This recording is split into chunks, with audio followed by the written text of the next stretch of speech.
Summer Solutions with me, Max Kaiser, and Stacy Herbert. Today we're joined by Jim Rickards, author of this new book, The New Case for Gold. We're going to look at solutions to the ongoing global deflationary collapse. Nations and regions of the world have tried quantitative easing, negative interest rates, currency wars. Nothing has worked. Time to talk to the expert on these matters. Jim, welcome to the Summer Solutions. Great to be with you, Max. All right, Stacy, of course. What else is happening? Yes, well, we've seen central banks try, as Max pointed out, quantitative easing, NIRP. Nobody thought that was possible at the beginning of this whole crisis. Right. It's apparently possible. Negative interest rate policy. Yes. Currency wars, we've seen the currency wars, but even though Japan is the most heavily engaged in currency wars, their currency continues to go up, opposite of what they want. Let's start with something very old-fashioned, because I'm starting with this because we have the Tower of London behind us. Would we still be in this crazy situation if Jamie Dimon were on a chain gang right now? It would be a much healthier state of affairs if a number of bankers had gone to prison for their crimes that were committed. JP Morgan is one of the great criminal enterprises of all time. And that's not a rant, that's not an opinion. They've actually pleaded guilty to crimes. They have deferred prosecution agreements. They pay Exactly. criminal penalty. I'm not talking about civil. At least 13, right? I don't know the exact number, but one's enough to make you a criminal. And given the scale of the enterprise, that's why I call it the greatest criminal enterprise. You know, I got into a debate with a reporter once. She said, Jamie Dimon is a genius because he made, whatever, X billion dollars of profits for his stockholders. I said, look, if you give me, zero interest rates, underpriced insurance, unlimited derivatives, implied government guarantee, too big to fail. Give me all those subsidies. I can make $16 billion. Actually, a trained monkey can make $16 billion. There's no talent there. On that point, Barack Obama, when asked about the crisis of 2008, and he said that he did nothing to stop the problems associated with that crisis. He said, "Oh no, it was because of me that this whole system was saved. He saved the system." And yet, at the time of the crisis, from my gathering from your comments there, the most prudent thing to do at the time would have been to exercise the rule of law. Correct. Bankers don't save the system, they save themselves. They did that in 1998 with the long-term capital bailout. I was at long-term capital, I negotiated that bailout, but they weren't saving us. They were saving themselves from the losses that would have arisen had we, in fact, gone out of business. We stayed in business with their money, but they took over the balance sheet, they saved themselves. Same thing is true in 1998. They saved themselves. I mean, they woke up in late 2009. They said, gee, we can't believe it. We still have our jobs, our multi-million-dollar bonuses. Nothing bad happened to us. We can start this game all over again, which they promptly did. There was no accountability at all. This is part of what's called a lack of confidence in the system. Now, Secretary Geithner at the time, Secretary of the Treasury Tim Geithner, intervened with the Justice Department. He said, do not prosecute them because confidence is fragile. If we have public prosecutions of these leading bankers, criminal prosecutions, it'll undermine confidence and maybe start the whole crisis all over again. So what business does the Secretary of the Treasury have doing, telling the Justice Department not to follow the rule of law? That's what happened. Robo-tax, Timmy? Are you talking about? Yeah, he had his tax issues back in the day. Yeah, but what did they do during the Great Depression? They threw bankers in jail, didn't they? Well, there was Pecora Commission. Well, they did something even more effective, which was they got them out of the investment banking business with Glass-Steagall. Yes. Now, remember what happened in the 1920s? Bankers discovered that they could originate garbage loans, package them as securities, and sell them to the customers and leave the customers with the losses. Yeah. In 1933-34, Congress had hearings. They said, okay, from now on, you can take deposits and make loans, or you can originate and underwrite securities, but you cannot do both. There's an inherent conflict of interest. That was the law for 65 years, all the way through 1999. Now, suddenly in 1999, the Congress decided that they were smarter than the Congress of 1934. Under Bill Clinton. They repealed Glass-Steagall. This was bipartisan. Phil Gramm led it for the Republicans, and Bill Clinton signed it for the Democrats. So, yes, I think it's a fair criticism of Bill Clinton, but the Republicans and Democrats were in it together. But I'm bringing it back to Hillary Clinton because Bernie Sanders said we need to reinstate Glass-Steagall. Absolutely. She Sanders said was right that about is that. absurd and it's not possible. Well, Hillary Clinton is in the pocket of the banks. I mean, what do you expect her to say? First of all, it is possible. The original Glass-Steagall legislation was 5 or 6 pages. Dodd-Frank was 2,000 pages. Glass-Steagall just said you can take deposits and make loans, or you can underwrite securities. Can't do both. It didn't say a lot more than that, but it was very effective. So again, it was Republicans and Democrats in it together in 1999, repealing Glass-Steagall. Well, guess what happened? Within 10 years, actually within 8 years, they originated garbage loans, put them in securities, and sold them to the customers. They did exactly what they did in the 20s, and it came as no surprise that we collapsed the system again, as we did in 1929. It was a replay. Not a lot of people, going back to FDR, he gets criticized as bringing in a form of socialist-type policies. And yet he also brought in the Securities Act of 33 and 34, right, which laid the groundwork for the American century on Wall Street. I mean, that's the bedrock on which Wall Street operated on for the short sale rule and all these other rules as part of that. Right, and the first chairman of the SEC was Joe Kennedy, who was one of the great stock manipulators of all time. Yeah. But they said, what they say, a set of fox to catch one. In other words, nobody knew more about fraud than Kennedy, so he was a good chairman, good selection. He made a ton of money on the short side. Absolutely. Well, he made money bootlegging, and then he in expanded that his position of an insider, he was expand- making money on the. Right, that was a ring run by me and Kennedy and a few others. Right, they all ramped up the stocks, got out, and dumped it on the everyday citizens. But you bring up Roosevelt. There was also Teddy Roosevelt, the distant cousin, I guess, of Franklin D. Roosevelt. Right. And he was famous for busting up the trust.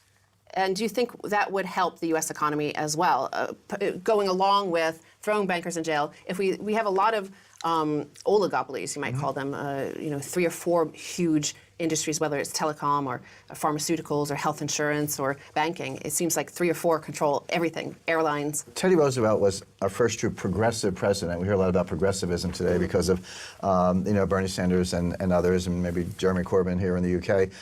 But I don't. The modern theory of antitrust laws, you don't break things up just because they're big. You break things up if it's in the best interest of consumers. So that's the new theory. But I think that's a good test, and I would apply that to banks and say we need to break up the banks. And it's going back to our Glass-Steagall discussion. Let's break them up for 3 perfectly good reasons. 1, separate commercial banking from investment banking, get rid of the conflict of interest. 2, break them up because they don't act in the best interests of the citizens and the economy. And 3, a systemic risk. In other words, this is no different than the ski patrol throwing dynamite to break up avalanches before they kill skiers. When the snow's out of control, you don't wait for it to fall down and bury the village. You actually fire cannons. You'll see ski patrol out in the morning throwing dynamite to break it up. Well, that's actually not just a metaphor. The physics and the dynamics and the mathematics of that are the same as in the banking system. When they're too big and they cascade out of control, there's no stopping it. You bury the village below. Break them up proactively before they collapse on all. All right, of us. so we're getting into complexity theory, Yes, which is that's right. covered in this book, The New Case for Gold. So you say there's a difference between being complex and complexity. Well, I Right? make the distinction between complication and Complication complexity. and complexity, That's yes. right. So a good example is my watch. I got a nice Swiss watch here. If you take the back off this watch, it's complicated. There are gears and springs and jewels and all that, but it's not complex. It's a jeweler can remove a gear, clean it, put it back. That's fine. Complexity is when you take the back off and you find that it's soup, it's liquid soup, and you say now you have to change a gear. That's called a phase transition, when something turns into something else. When things get too big and too densely connected, they have what they call emergent properties. That's black swan is the jargon. I don't like black swan because it's not really specific. But you can put this in mathematical space. You can come up with scaling metrics. You can actually determine the magnitude and the likelihood of a financial collapse. When I say things like this, people roll their eyes and go, "You're a doom and gloom guy." It's like, no, there's actually hard science behind this. Okay, so an example of your watch, for example. So the complexity of the watch is it's as a linear expression. Correct. So you open it up and there's a busted gear, and you could try to replace that busted gear. And while you're doing that, you end up busting another part. Now you've got to replace 2 parts. Right. But you can still replace those 2 parts, Right. put it back on, and it's tick-tocking. Whereas in complexity theory, if you make even one slight move, Correct. the entire system is obliterated. That's and you right. make the example of that snowflake on the side of the mountain, which is causing the avalanche. Now, Right. the reason we're talking about this is that the global financial system is that side of the mountain built on hundreds of trillions of dollars worth of derivatives contracts that are all supposedly perfectly matched in a Cartesian, elegant way Right. of counterparty perfection. But as you point out, in 2008 and in other instances, when the problems occur, then on an exponential basis, you have an entire systemic collapse. What you said is correct, Max, but when you expand what's called the scale of the system, just the size of the system, and I use the gross notional value of derivatives. So let's say you double the value of derivatives, and you go to Jamie Dimon and say, Jamie, we double this system, how much did the risk go up? He would say, well, not much at all, because we doubled it, but it's long, short, long, short, long, short, everything pairs off, comes down to a little tiny bit they call That it value at argument is risk. always Right. used. That's always used. It's nonsense. It's junk science, but that's what they say. Now, if you went to the average person and said, hey, you double the system, how much did the risk go up? They would probably use intuition and say, well, you doubled it. That's a linear expression. That person's wrong too. Jamie Dimon's wrong. The everyday person's wrong. The correct answer is it goes up exponentially. You double the system, you've increased the risk by a factor of 5 or 10 or 100, depending on the slope of the power curve. So the point is, what have we done since 2008? What do we hear about in 2008? Too big to fail, too big to fail. Since 2008, the 5 largest banks in the United States are bigger. That's what I'm saying. That's what I started percentage- out about these cartels. Larger percentage of the banking assets, the derivatives books are much bigger. Everything that was too big to fail in 2008 is much bigger today. And using this exponential risk factor, the risk is beyond imagination. So this is why the this crisis is summer will be worse. solutions. Right. The next crisis will be worse because obviously the derivatives and Much the debt worse. and the fraud is even bigger because Right. they got away with it the first time, and Jamie Dimon's not on a chain gang Yeah. out there in Right. front of the Tower of London. So like, how does the ordinary person protect themselves in this situation? The policy solution is to break up the banks, ban most derivatives, and put Glass-Steagall back in place. Ban most derivatives. Most derivatives. They serve no social purpose. The only purpose of derivatives is to enrich bankers at the expense of customers. Because the pricing is opaque, the customers don't understand it, the banks are front-running their own customers. Of course, all your friends on Wall Street will say you sound like Bernie Sanders. You know what, Stacey, it's an interesting thing. I do have a lot of friends on Wall Street. One of my associates at Long-Term Capital is the next chairman of JP Morgan, Matty Zanes. Matty was on the desk at Long-Term Capital. So the point is, privately, they'll say you're right and keep talking about it. Publicly, they can't jeopardize their careers. Exactly. Not that person's saying that. Not putting words in Matt's mouth. I'm saying frequently, at dinners and one-on-one conversations on trips, they'll say you're exactly right. We have to cut to a second half, but I know you have more solutions down there. I cut you off there. That's okay. So can you stay for the second half of these summer solutions? Because I know the audience loves this summer, this British summer scene back here. I'd love to. All right, great. Well, stay tuned for the next part of this Jim Rickards Summer Solutions episode right here on Kaiser Report.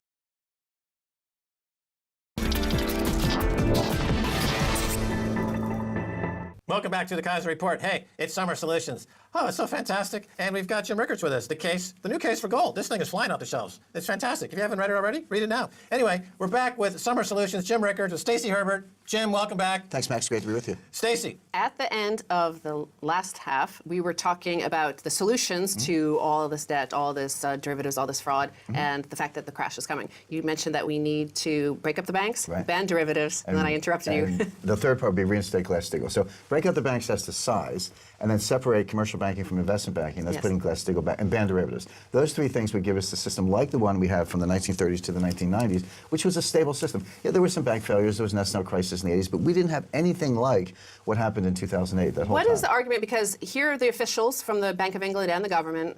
Hillary Clinton, official candidate in America, well, near it, to Democrat. So they say it's impossible. What are they getting wrong about impossible to reinstate Glass-Steagall? They're failing to disclose the fact that they're in the pockets of the banks. Now, by the way, when I say things like that, Stacey, people roll their eyes and go, oh, you're ranting, whatever. No, it's all fact-based. I was invited by the United States Treasury to give a closed-door briefing by two agencies within the Treasury created by Dodd-Frank. One was the FSOC, Financial Stability Oversight Committee. The other one is the OFR, Office of Financial Research. The OFR was created by Dodd-Frank to give the Treasury like a level playing field, bring the quants in, do the kind of mathematics and analytics that we're talking about. So I was invited to give them a briefing on risk, and they were very kind to invite me, and they were very attentive. It went on for 2 hours. In the middle of it, I interrupted myself, and I turned to the senior Treasury official, and I said, you know what, I don't envy your job because the banks own this town. And I thought he was going to jump out of his seat and yell at me and say, what are you talking about? He didn't. He looked at me and said, you're right. We can't do anything. And I said, when it comes to risk, we defer to the Fed. I said, well, that's the scariest thing I've ever heard, because I know the Fed doesn't know what they're doing. And for you, the Treasury, in charge of risk, to tell me that you defer to the Fed means that nobody here knows what they're doing. Let's talk about Didn't this Dick idea. Durbin say that during the financial crisis when TARP was pushed through? Wasn't it him that said the banks own this place? Well, if he did, he was right. And I say the same thing. But a Treasury official privately admitted that that's the case. So let's talk about this idea of derivatives and risk, and I'll get your take on something. You know, going back to quantum physics and the beginning of the separation of mass and energy, which led to the ability of the nuclear bomb, the atomic weapons, Atomic bomb, the E equals MC squared. You know, the option pricing volatility formula separated risk from reward and the beginning of the modern derivatives era. Right. So you can trade risk separately. You can extract the reward, strip out the risk, and effectively dump that into the public domain. Well, there are a couple of problems with that. First of all, you're talking about the Black-Scholes formula, which is the options pricing formula. Every derivative, I don't care how fancy you get, how many, they're all basically options. And if you put a put and call option together, you have a future. It all comes down to that Black-Scholes formula. I shared an office with Myron Scholes for 6 years. He's very generous with his time. He would come into my office on a slow day, and I'd get a 2-hour private tutorial by the guy who wrote Black-Scholes. Yeah. Now, let me tell you, and he's a good guy, but let me tell you what's wrong with this formula. Number one, it's based on what's called the risk-free rate. The short-term Treasury rate is deemed to be risk-free. It's not risk-free. They've been downgraded by one of the credit rating agencies. I'd rather have gold than Treasury notes. So it's not risk-free. The other assumption is that the future resembles the past. In other words, that we can use past time series to extrapolate the future. So using that with volatility, with risk-free rate as a baseline and some fancy calculus on top of it, they can price options. But 2 of the assumptions are incorrect. Risk is not normally distributed, or 3 of the assumptions are incorrect. Risk is not normally distributed. It's distributed in accordance with the power law. The future does not resemble the past because power laws imply these extreme events. And there is no risk risk-free rate. So other than that, Mrs. Lincoln, how was the play? So the Black-Scholes formula falls down for those reasons. Now, take it a step further. We already talked about the scaling metrics, but banks just like to price derivatives because customers don't understand them, and so it's just a way to rip off the customers. But so the value at risk, normally distributed risk, the Black-Scholes formula. The other flaw, and Greenspan was guilty of this. So Greenspan said what you said, Max, which is, well, derivatives are good because you got a whole bunch of risks. So a note is a bundle of risks. So you have credit risk, operational risk, foreign currency risk, interest rate risk. They're all bundled in this note. Wouldn't it be great if we could break it up into pieces and sell those to the individual strong hands, the people best prepared to deal with that particular risk at a lower price because they're the strong hands? And doesn't that make for a more efficient system? That was always the argument in favor of derivatives, but it ignored one thing. That would actually be a good argument if the amount of derivatives equal the amount of instruments, but you can have 20 derivatives for every $1 of instrument. And that was what was missed in the mortgage crisis. When the mortgage crisis started, there were about $1 trillion of subprime loans, subprime and all day. So everyone said, okay, normal default rates are 5% is high. Let's get crazy and assume 20% on $1 trillion. That's $200 billion of losses, which in real terms was less than the S&L crisis. So everyone was relaxed because we can absorb $200 billion of losses. What they missed was that there were $6 trillion of derivatives on top of the $1 trillion of mortgages. Yeah. So you actually had a $1.2 trillion loss, and that was enough to take down the system. So the flaw in Greenspan's thinking was that if you had a 1-to-1 ratio of derivative notional value to underlying instruments, that would be a better system. But it's more like 10-to-1, and that's destabilized. Summer Solutions, your argument is that this is all going to come down. Yeah. It's going to be huge, but on the individual basis, is there something like an individual gold standard, private gold standard you talked about? Would that help them in the case that this all comes down? Well, it's a great question, Stacey, because the technical solution we went through, which is reinstate Glass-Steagall, break up the banks, ban derivatives. So that's the solution. Odds of that happening are zero. Yeah. So since the odds of that happening are zero, we are going to have a financial catastrophe. You do have to protect yourself. So the real summer solution is to buy gold. Don't go all in. I recommend 10% of your investable assets. If you put 10% of your assets in gold, when the system collapses, and you can see it coming, you may suffer some losses over here, but the gold will preserve your wealth. And of course, there are many people, I think it's something like 46% of Americans have less than $400. Right. So for those people, is there anything else, like perhaps strategic intelligence, your newsletter? I mean, is there how to educate themselves? Thank you for mentioning it. Strategic Intelligence is my monthly newsletter, and it is, one of the nicest compliments I get is like, Jen, we're kind of interested in the trade recommendations, but not really. We just like the way you write, the way you explain things. Yeah. You're shining a light on things that nobody really wants to talk about. So I consider that the nicest compliment, and hopefully people would get something out of it. So if people are educating themselves, they might not have money, but at least they know who to string up at Tower Bridge. Right. I call it people are self-medicating when it comes to finance. You know, your doctor doesn't want you to get sick, and your lawyer doesn't want you behind bars, but your broker does want to take your money. So they don't have your interest at heart, so you have to just defensively, you have to educate yourself. You wrote, before this amazing instant classic, a couple of other books, Currency War, The Death of Money. Right. So kind of talking a little bit about this currency war, the Saudi Arabian threat to sell $750 billion in U.S. assets. What's this all about? What's going on there? This seems like outright currency war. That seems like a good example right there. Well, I would say financial war, but yes, it's the same genre. But this is in response to the U.S. Threat or suggestion that actually there's a bill in Congress that's moving forward that would require. It may have already been passed by the time this airs on Summer Solutions. Exactly. But, we'll see how it plays out. Yeah. But this would declassify, I think, 28 pages of the 9/11 Commission report. Which, look, I don't think it's. I haven't read this, but I don't think it would come as any surprise to say that it shows that certain members of the Saudi royal family were involved in financing the 9/11 attacks, financing But Al-Qaeda. if they sold these $750 billion in assets, would it actually impact? Yeah, because how would that work? They couldn't do it.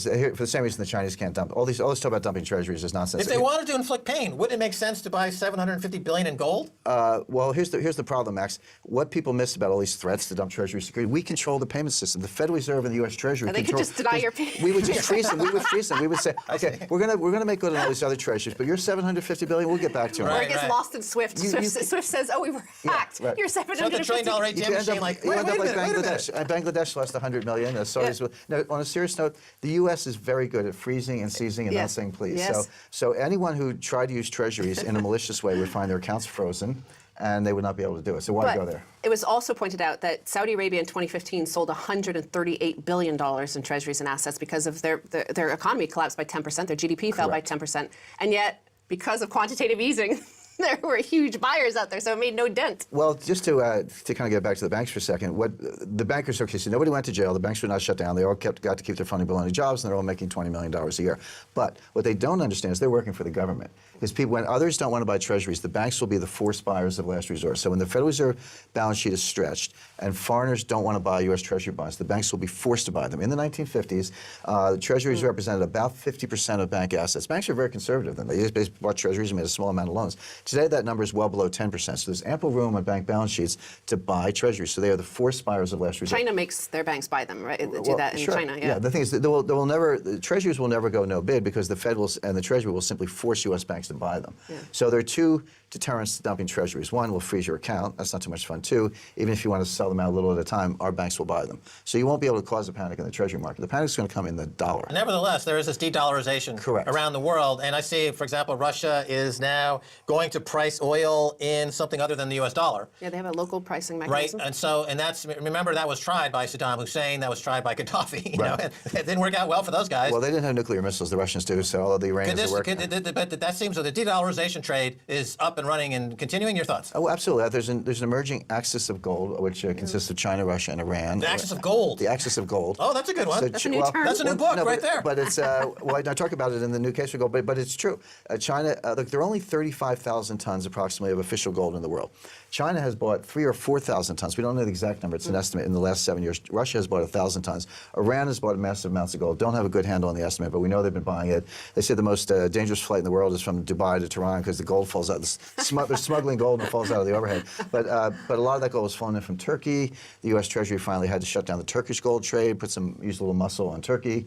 So the Iranians are getting the gold. Why are they getting this gold? It's because they want to be out of the dollar payment system. They want to get away from dollar hegemony, where we are. The U.S. is ruthless and cutthroat about freezing accounts. People think they can whip the dollar around. Guess again, we'll shut you down. Yes, all Americans know that, Right. and especially those living overseas. Well, right. Right. Well, fascinating stuff. The axis of gold. I think we'll be hearing more about that as the summer goes forward, Stacey. Well, we Summer gotta go. solutions. And people could buy just even like a tenth of an ounce of gold. They don't have to be wealthy. They don't have to buy a whole $1,300 ounce. They could buy a That's right. fraction of You it. can buy a 1 gram bar from a reputable mint for about $50. Yeah. Hey, there you go. Get started down the gold and follow the yellow brick road.